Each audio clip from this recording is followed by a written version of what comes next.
All right, happy Black Friday. Just wanted to check in on the Bear fans because how awesome was that yesterday? I'm still laughing about it. I'm in such a good mood. But anyway, I just want to talk about something because it needs to be brought up. Like, I know that everybody's going to throw Matt Eberflus under the bus today, and I'm not arguing with you. He's a terrible head coach. If you've never won a road game, like quite literally never won a road game, you are an awful head coach, and I'm not disputing that. But this is as much or more on Ryan Poles than it is on Eberflus, and it's not arguable. Like, it's really not arguable.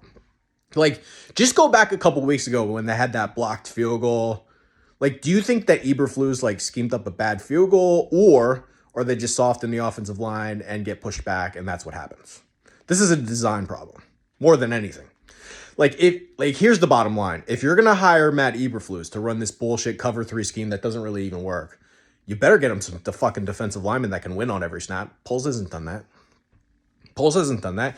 You had Jalen Carter fall right into your lap. Passed on him.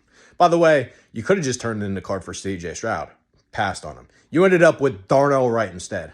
God bless you if you think he's a good right tackle, because he's not. Speaking of the offensive line, zero resources poured into it. I mean, they gave up a draft pick for Ryan Bates, who couldn't make Buffalo's team. They cut another offensive lineman who they gave a $30 million contract to.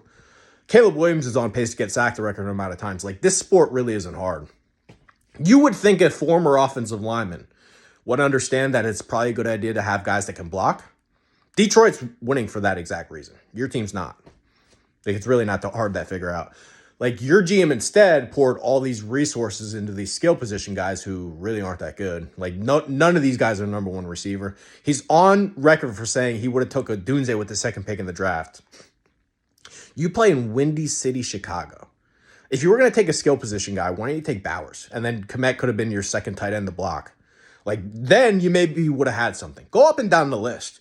Second round pick for Chase Claypool. Second round pick for Montez Sweat. Took a worse offer from Carolina to take DJ Moore. This guy has no clue, and it's really not arguable. So you can blame Eberflus all you want. This is a Poles problem.